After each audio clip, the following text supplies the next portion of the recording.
This video is 2 years old, but I thought that the video was pretty valuable, so I made some tweaks, and here's a video. So hopefully you guys enjoy.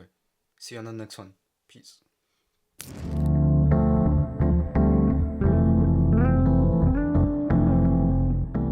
Alright, ready? So if you saw the example, then you can tell a huge difference between the before and after. And if you're looking into, enhancing your videos to the next level, or if you're looking into getting your cinematography to the next level, this is such a classic, simple setup.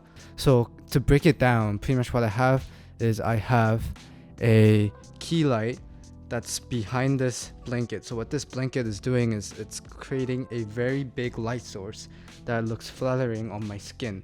So that's what you want to do. You want to make sure that your key light is soft but big enough so that it can light the dark places. So if I were to turn this off, you wouldn't really see all of my face, but you would be able to see the background. So the way you do this is to light the spaces. So in cinematography, we have this term called light the spaces. So pretty much the before example is the perfect example of what not to do. When you expose for the face, the windows are completely blown out. There's no detail, the highlights are blown out, there's no detail in the shot. So that's why when you expose for the background and then you bring in your lights to fill in the spaces, to fill in the skin, then you have an overall perfectly exposed shot where you could still see my skin, but you can also still see a lot of the stuff in the background. You also have to make sure that your key light is powerful enough to light the subject. So in this case, I have the Aputure 120D Mark I. This is not the brightest light out there, but you want lights that can actually light yourself, right? So right now, if you take a look, and if I cut between the A7 III and my camera that I'm holding right now, you clearly can tell the difference. The A7 III is perfectly exposed, but my A6300 is completely overblown. So that's why you want a good key light that can counter the sunlight.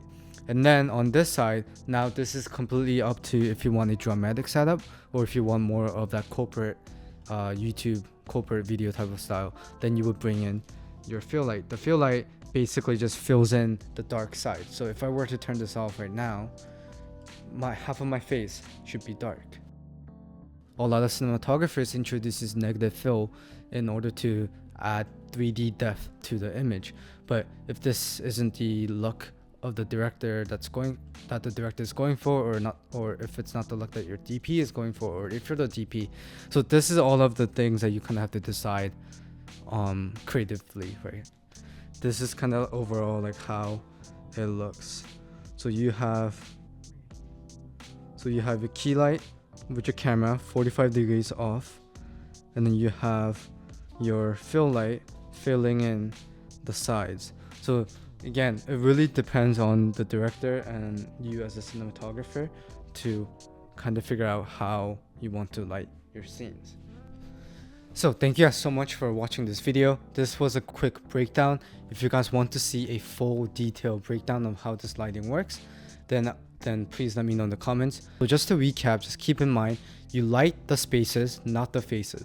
So you light for the backgrounds and your overall room so that your room is properly exposed. And then you bring in your key light to light your subject. So always keep that in mind.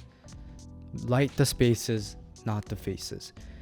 Second, make sure your key light is powerful enough to keep that rule, to retain that rule. Make sure that your key light is powerful enough to fill in those shadows, and make sure your fill light is not too overpowering the key light, but still powerful enough to fill in your shadow sides. And lastly, make sure you tell a good story. So again, if you found this video helpful, thank you guys so much for watching this video. Like, subscribe, share this video if you found this video helpful, and I'll see you guys next time. Peace.